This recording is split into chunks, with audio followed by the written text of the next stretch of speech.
तो वो इंग्लैंड जैसा एक मुल्क जहां हमको कोई प्रॉब्लम नहीं है, लेकिन हम हमारे ऊपर पास है, लेकिन हम जो बेसिक टीचिंग है, एजुकेशन है, वो बनाएंगे जैसे नर्सरी से लेकर 12वीं तक। हम सभी जिम्मेवारी नहीं ले सकते हैं, वहां तक तो ले लेंगे महोदय। युगधरांची कविता मकाबी या ग्रंथाचे प्रकाशन या ठिकाणी त्यांच्या हस्ते करावे, तसे मी सर्व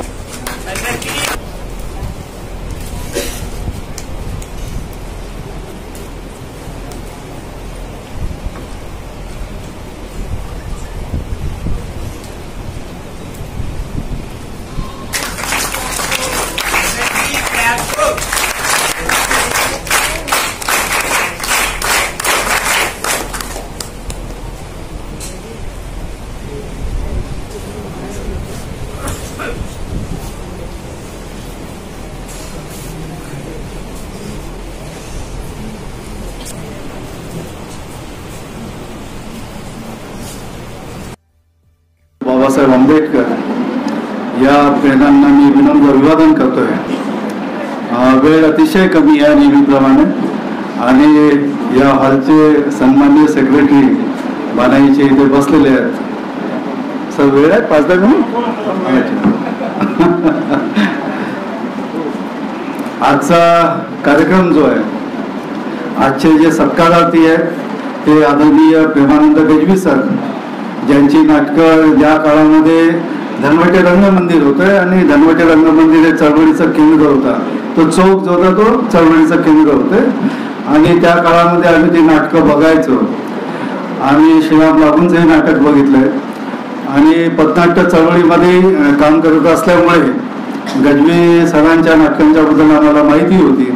ते ज्यांचा आज आम्ही सत्कार केलाय केतन पिंपळापुरे सर यांच्या स्मृती प्रीत्यर्थ देणाऱ्या पुरस्काराने, ते आदरणीय गजवी सर, प्राचार्य पायस सर, आणि तसेच advocate Khardade sir, doctor Deepak Thamke sir, Ketan सरांचे लहान बंधू, कॅसाब्लांका केतन पिंपळापुरे, गजवीताई, गुंडाळे सर, आणि आपण सर्वच, मी सर्वांचे नाव घेणार नाही कारण सर्व ज्येष्ठ साहित्यिक मंडळी आणि विचारवंत सगळे ते बसलेली आहेत। वेळ अतिशय कमी आहे। विषय जो आहे वर्तमान सामाजिक, राजनीतिक, धार्मिक, आर्थिक, सांस्कृतिक संघर्षावर आंबेडकरी साहित्यकाराची निर्णायक भूमिका। साहित्याच्या संदर्भाने आज जे आहे की आज असा विषय काय ठेवावा लागलाय, कारण आज आंबेडकरी चळवळीकडे जेव्हा आपण बघत असतोय की 2014 पासून जी स्थिती आहे आपली देशाची, आपण जे बघत आहोत की एका डेमोक्रॅटिक कंट्रीमध्ये राहत असताना डेमोक्रेसीच्या नावाखाली हुकुमशाहीमध्ये आपण वाटचाल करीत आहोत, आणि ही हुकुमशाही दिवसेंदिवस घट्ट होत चाललेली आहे। ती अजून त्यांचे नाखून जे आहेत आपल्या गळ्यापर्यंत आलेली आहेत, आणि अशा काळामध्ये आंबेडकरी चळवळीचं विश्लेषण करत असताना आपली सामाजिकता आहे, जी आपली सामाजिक चळवळ 30 वर्षाआधी होती, 20 वर्षाआधी होती, 10 वर्षाआधी, ती तशीच आहे का? आपली सांस्कृतिक चळवळ याच्या जशी होती तशी आज आहे का?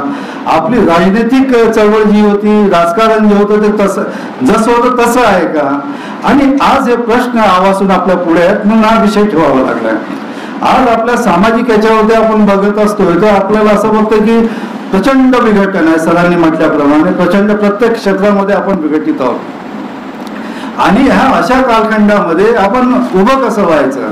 यस, सरांनी जसं म्हटलं की जिथे भीती आहे तिथे आपण एकत्रित येऊ, आणि जॉन स्टुअर्ट मिल जसं म्हणतो की it is the worst time and it is the best time, की जिथं सर्व संपलेलं आहे तिथं नव्यानं आपल्याला उभं करता येऊ शकतंय। आपलं समाजकारण, राजकारण, सांस्कृतिक क्षेत्रामध्ये ज्यांची नावं सरांनी घेतली काय घेतलीच नाही, की आपण खूप सारं समाजाला नागवलंय। काही लोकांनी ज्यांना नेते म्हणतो त्यांनी कुठं खड्ड्यात नेऊन टाकलं तेही आपल्या पुढे आहे, आणि अशा या काळामध्ये ॲज अ समता सैनिक दल म्हणून, बाबासाहेबांचं संघटन म्हणून आम्ही असा विचार करतो की हे सर्व साधल्या जावं। आज वर्तमानामध्ये कुणावरच विश्वास नाहीये। आम्ही फिरत असताना काही आज आम्ही जेव्हा म्हणजे राजकीय याच्याकडे जेव्हा बघतोय की रिपब्लिकन पक्षाचं आपण केलंय काय? काल आमची नॅशनल मीटिंग झाली आणि रिपब्लिकन पक्ष म्हटलं की समाजामध्ये हसू येतं, लाज वाटायला पाहिजे। म्हणजे जी लोक हसत असतील त्यांना लाज वाटायला पाहिजे की रिपब्लिकन पक्षाचं आपण केलंय काय. नेते दोषी असतील ना, मग समाजाने काय करायचं. समाजही तसाच वाहवत जात असेल तर मग त्याला काय करायचं. आम्हाला असं वाटतं या जनसमता सेनिगर की बाबासाहेबांची पॉलिटिकल फिलॉसॉफी जी आहे, जे राजकीय तत्वज्ञान आहे ते रिपब्लिकन पक्षामध्ये आहे. त्या रिपब्लिकन पक्षाला मोडू द्यायचं काय, आणि म्हणू द्यायचं नसेल तर म्हणून आम्ही 1 वर्ष आधीपासून आम्ही सुरुवात केली. आम्ही 150-200 लोकांपर्यंत गेलोय, बोललोय. आणि एक रिपब्लिकन फेडरेशन जे आम्ही निवडणुका लढणार नाही, आम्ही त्यांच्यामध्ये आपला सहभाग असणार नाही, पण समता सैनिक दल आहे त्या पाठीशी असणार आहे. आणि हे पाठीशी असणं आहे तर ते फक्त आमचं असेल का. मग त्याच्यामध्ये साहित्यिकांची भूमिका नसणार की असणार, डॉक्टरांची इंजिनियर्सची असणार की नसणार. आणि आजचा जो काळ आहे की आज जेव्हा आपण असं बघतोय की रिपब्लिकन लिडरशिप म्हटलं की आपल्याला एकदम कोणाचं नाव घेऊ इच्छित नाही आपण, कारण किळसवाणी नावं झालेली आहेत, ती किती विकल्या गेलेली आहेत. अगं महाबोधी महाराजांचं आंदोलन एवढ्या पीकवर होत असताना, सुरू असताना त्या आंदोलनामुळे 5-5 गट करतोय आपण. म्हणजे भीमराव आंबेडकरांसारखे, भारतीय बौद्ध महासभेसारखे जे सुरुवातीपासून त्या आंदोलनात होते, ज्यांनी आंदोलन फोडली त्यांच्यासोबत जातात. म्हणजे कोण तो विलास खरात, कोण तो विनाचार्य, कोण तो म्हणते काय लठ्ठसाय, काय त्याचं नाव आहे विसरलं मी, हर्षबोधी. आणि विविध प्रभाव, म्हणजे जेव्हा जेव्हा आंदोलन मोठी होतात तेव्हा तेव्हा आपल्यामधली माणसं विकल्या जातात. सुलेखा कुंभारे नावाची बाई जी आहे, तिला सांगण्यात आलं की तू इंटरव्हेन्शन टाक तिथे सुप्रीम कोर्टामध्ये, पिटिशन नको टाकू. तरी पिटिशन काय टाकण्यात आली. मग डेलिबरेटली पिटिशनला मग रद्द करण्यात आली, डायव्हर्ट करण्यात आली हायकोर्टाकडे पटण्याच्या. आणि आता सुप्रीम कोर्टामध्ये 5 तारखेला केस आता सुरू होणार आहे. आम्ही होतो 29 तारखेला पण. आणि सुप्रीम कोर्टाने वर्डिक्ट दिला की तुम्ही तिथे जा. काय करणार आहोत आपण. म्हणजे आपल्या समाजामध्ये जी जी माणसं कामं करतात, बाबासाहेबांचं नावं घेत घेत करतात, ते डेलिबरेटली आंदोलनाला फोडण्याचे कामं करतात. आणि मग अशा वेळेस साहित्यिकांनी झोपा काढायच्या का, साहित्यांनी गप्प बसायचं काय, कार्यकर्त्यांनी गप्प बसायचं काय. आणि ज्यांना ज्यांना वाटतं की बाबासाहेबांचं राजकारण जिवंत राहावं त्यांनी गप्प राहायचं का. मला असं वाटतं दोस्तांनो की हा काळ जो आहे गप्प राहण्याचा नाही आहे. आणि आपण गप्प राहत असू तर ही चळवळ मारणार आहे. ही चळवळ मोडू द्यायची नसेल तर आपल्याला एकोप्यानं एकत्रित होऊन काम करावं लागेल.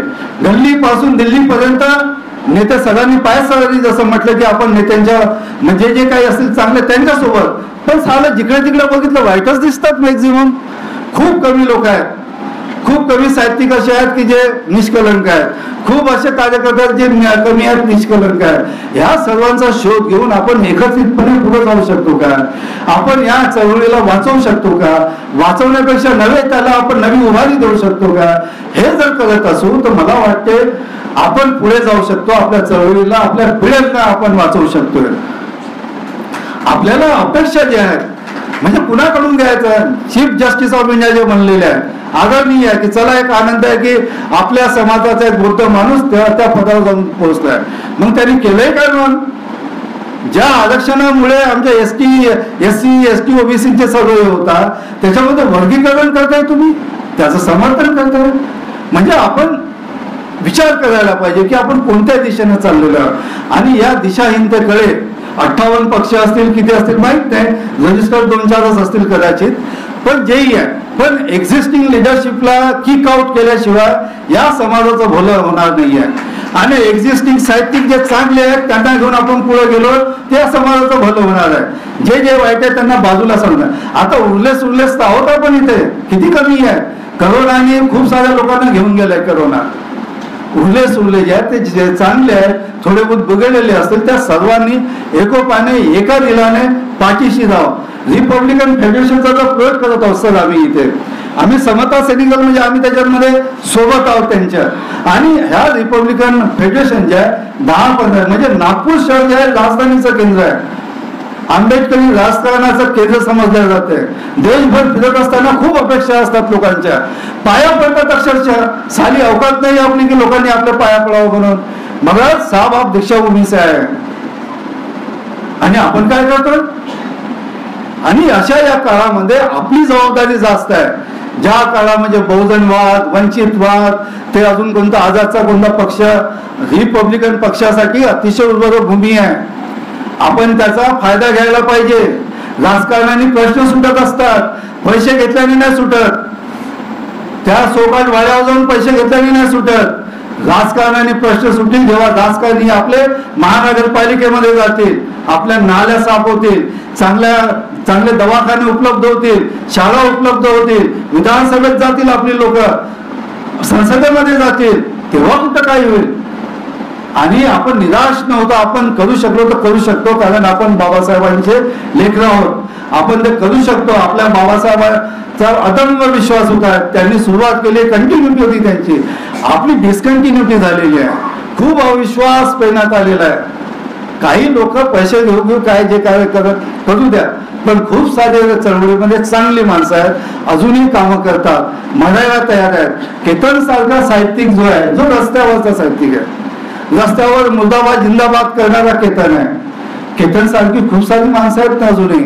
आणि ह्या रस्त्यावरच्या लोकांना समाजाने साथ नाही दिली तर कसं होणार आहे. समाजाने जे जे चांगलं आहे त्याच्या सोबत उभं राहण्याची आजची गरज आहे. आज आपण झोपलो तर नेहमीसाठी आपल्या पिढ्या झोपणार आहेत.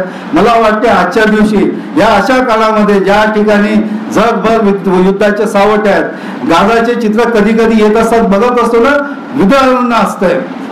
अरे त्या ब्रेकच्या तुकड्यांसाठी ते लहान लहान लेकरं ज्यांचे तुम्ही बळी घेतले, त्यांच्या घरं उद्ध्वस्त झालेले आहेत. आपण तर टार्गेटवरच आहोत नेहमी त्यांच्या.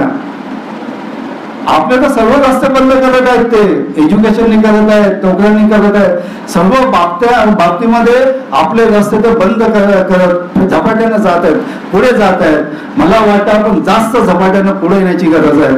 आजचा दिवस अतिशय चांगला आहे की आपण काय कमिटमेंट करू शकलो. तुम्हाला वाटतं उद्याचा दिवस आपला आहे. स्काय इज द लिमिट आहे आंबेडकरी चळवळीसाठी. गमवण्यासारखं काहीच नाही आपल्याजवळ.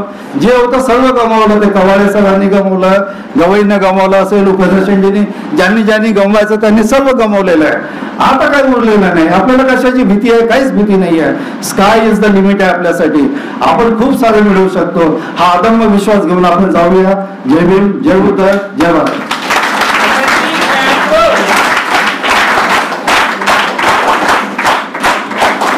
आणि या समारोहाचे आभार करण्यासाठी मी या ठिकाणी आमंत्रित करतो मार्शल मुकेश